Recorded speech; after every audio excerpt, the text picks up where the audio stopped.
Greetings, dear ones. I'm Kryon of Magnetic Service. We continue to be in Dharamsala. Dharamsala is the place where the Tibetan government is in exile. It is a precious place, known by many.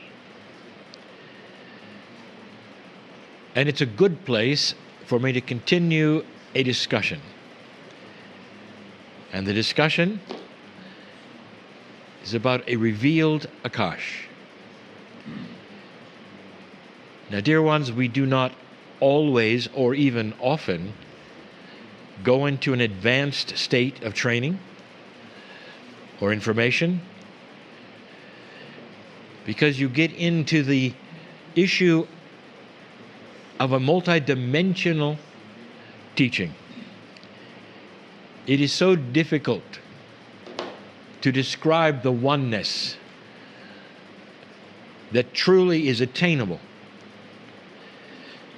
in these lands, because you surpass the linear and you go completely past that which you would expect. And this is why you will often see the expression, the explosion of enlightenment. It's almost like you go beyond a certain point, and then suddenly there is an explosion, an aha.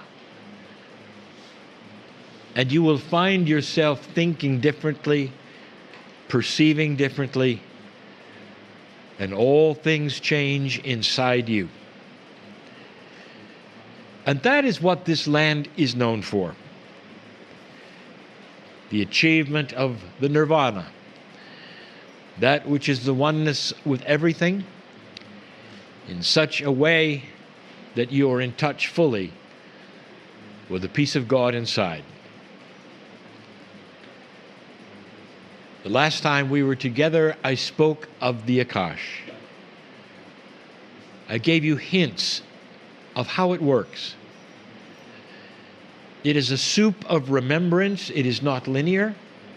It is not a library as you would perceive it. And it's difficult for any human being to truly decipher the nuances of what you call your Akashic record. We told you last time that the things you remember are not what you think.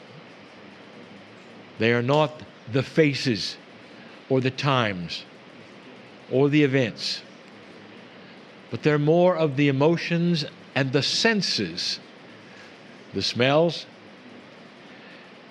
the colors, and the remembrances of the sounds that somehow might trigger where you have been and what you've gone through. So now let's get into the personal, the faces. But they're not necessarily faces. I would like to talk about what else the Akash remembers and what is in that soup. And what might be in that soup if you had an explosion of enlightenment? If you were able to achieve the oneness, would the Akashic perception suddenly also change? And the answer is yes. Have you ever looked at someone and said, "I know you"? And for most humanity, the answer is yes. You don't have to be an old soul to remember these things. Somehow it's familiar. And it may not necessarily be a face, but there's something within the personality that you start to recognize. It goes way beyond that, dear ones. Let's start talking about what else is in the Akash.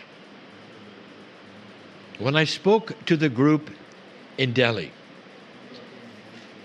I told them that in the Akash where pieces and parts of the souls of those you've loved and lost. Now that's a very advanced thought. It's not necessarily what is taught in these lands. But it starts to explain some things that you feel. Is it possible that those who you've passed on in your life that are blood relatives, at some level, are continuing the journey with you? And the answer is yes. Dear ones, in your sweetest hours,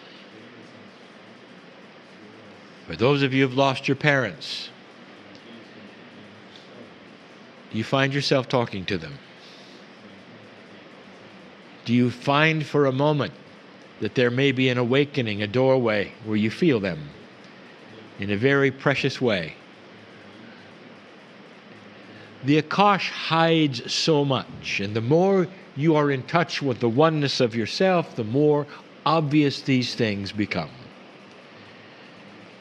Do you think it's possible that all those that have passed over, that you call family, are with you still in some way that is magnificent? Again, the answer is yes. Some will say, well, how can I develop this more? It's not about developing it. It's about allowing it. Again, the disconnection from process is the answer.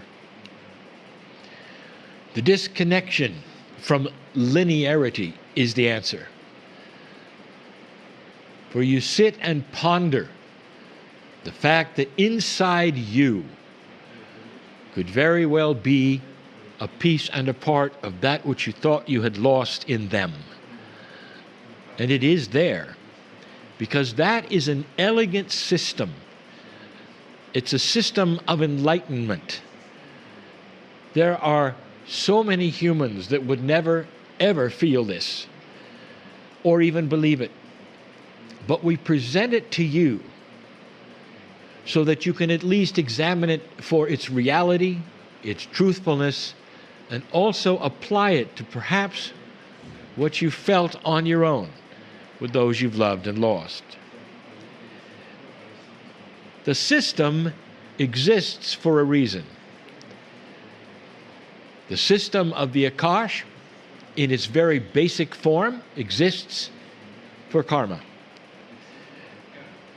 But when you start enlarging it and enhancing it, and you start looking at it with full enlightenment, it explodes with what is there.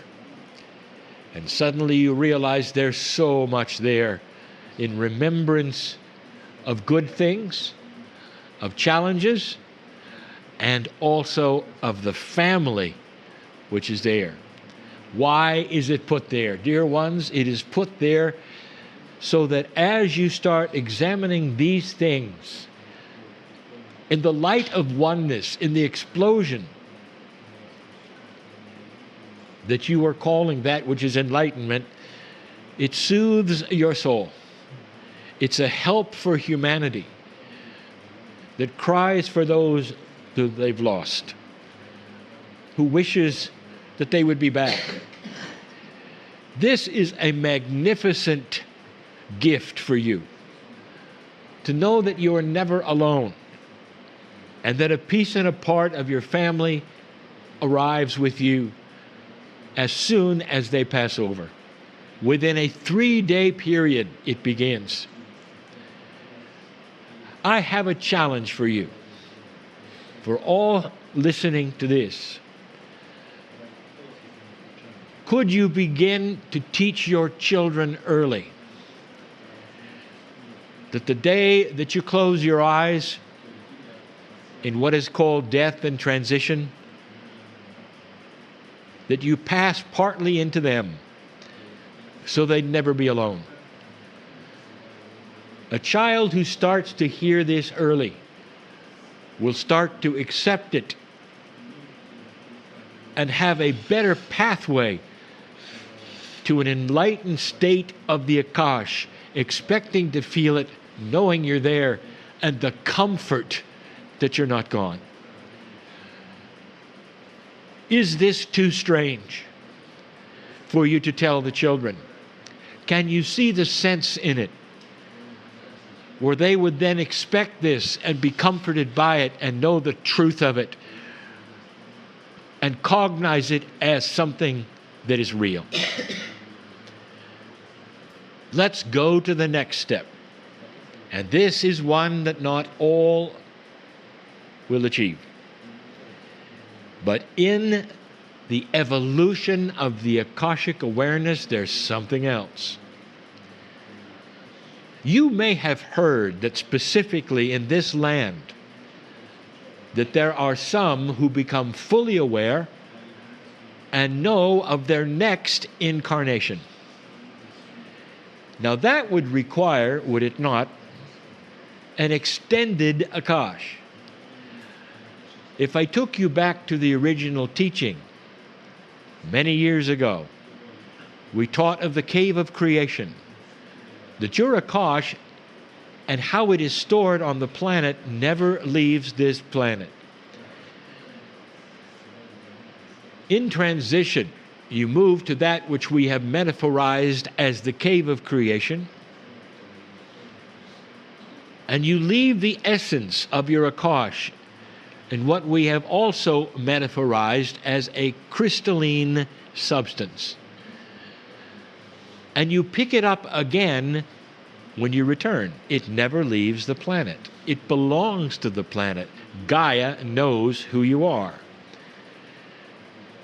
What if you reached an attainment of enlightenment that was so great that right now, as you are a human being, you can also travel to the cave of creation and see what's next? And that is a doable thing, dear ones. Not for everyone, but for those who have questioned whether it is even possible. Now I have just given you how it works and the fact that it is indeed possible. Can you see the theme of this? The theme is that the higher you connect with yourself and the oneness of all things, the clearer these things become. And for those of you having trouble connecting, again I will tell you, get out of the linearity. Get out of the processes. Get out of the objections of the whys and the hows and the what ifs. That is the intellect which lays upon you, which also is very much part of the ego that analyzes what you think is possible or not. If you can get rid of that and come to a place where you simply are, and the being that you are is one with everything for a moment, things begin to clear. I'm not done. In this soup of the Akash, there is even more. For the Akash permeates your DNA. It is the main remembering source for you. It drives so much of what you are and helps you to remember, gives you the wisdom of the path and the past, and pushes forward your evolutionary soul. For the past lives that you have had, dear ones, are experience. And the more you can then cognize this and remember it, like any other experience, they become steps in a school. Old soul, you've been those places and you've done those things. And suddenly you start to remember this and you never have to do them again. There is more to teach, but that's enough for now.